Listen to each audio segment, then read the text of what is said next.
can't do this. Yes, you can. Who are you? I'm a free spirit.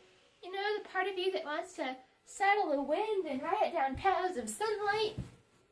That's highly impractical. Hello, I'm the business side part of you. Wait, are you the part of me that's a perfectionist and an overachiever? Yes, ma'am. I hate you. And who are you? Your worst nightmare.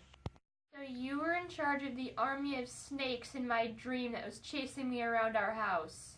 I am not. Oh, you're the part of me that likes to quote movies. Welcome to my world. Now, go home. Is there something we can help you with? Welcome to my world. Now, go home. Yeah, I need help with an ethical dilemma. What kind of ethical dilemma? It's called Thompson's Violinist. It's about a guy who's kidnapped by the Music Appreciation Society, and he wakes up in a hospital, and he's connected to a whole bunch of tubes and machines to this world-famous violinist. And then the guy who's kidnapped, may we refer to him as John Doe for the remainder of our discussion? That works. Anyway, John Doe has to be hooked up to all these tubes for 9 months, and then the violinist is going to be fine. And where does the ethical dilemma come in? Is John Doe obligated to stay attached to the violinist? It starts. I'd say he's not obligated. I don't care if I had an obligation, I'd stay. So the problem is not the problem. The problem is your attitude about the problem. That's actually pretty accurate. Well, the Markula Center for Applied Ethics has developed some different approaches we can use to figure out if there's a right answer or not. First one is called the utilitarian approach. Like this already. It weighs out all the options and then chooses the one that does the most good and the least harm. It can get pretty messed up, can't it? I mean, people value money more than human life.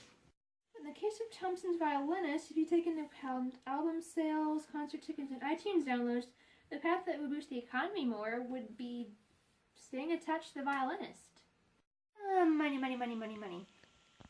I don't care that much about money. What about the families involved? Like, they would be crushed if the violinist died. On that note, what about John Doe's family, or his work, or his social life? I know it's a sacrifice, but John Doe's family can apply for financial aid if they have to. His boss can probably give him some computer work to do, and as far as the social life goes, isn't everyone on Facebook nowadays? Valid point. Will that be all? Okay, there's just one more approach I want to look at. It's called the justice approach. It views all humans as equals and then treats them equally, or proportionately if the situation calls for it. Which course of action treats John Doe and the violinist as equals? I'd say both of them deserve to live. And if you think about it, the life of one person should not be sacrificed for the convenience of another. We've concluded that John Doe should stay connected. Of course! Oh, just think of all the time he'll have to daydream. Wait a second, this is a hypothetical situation. Is there any use for this in real life? Yes, actually. Judith Thompson, the one who invented this ethical dilemma, says that John Doe is not obligated to stay attached to the violinist, and therefore, a mother isn't required to have a baby she doesn't want. She's free to abort it. Boy, that escalated quickly. Does that mean that we came to the wrong conclusion? It means that we can agree to disagree. I mean, if you think about it, John Doe walking out of that hospital room is no different than abortion. It's sacrificing life in the name of convenience. Or, in fact, because America today has told us that a pregnant woman can't fill her place in society. In which case, that's a fault in American society that needs to change.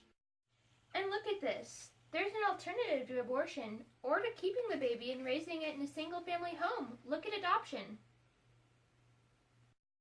Jen Gerbishak.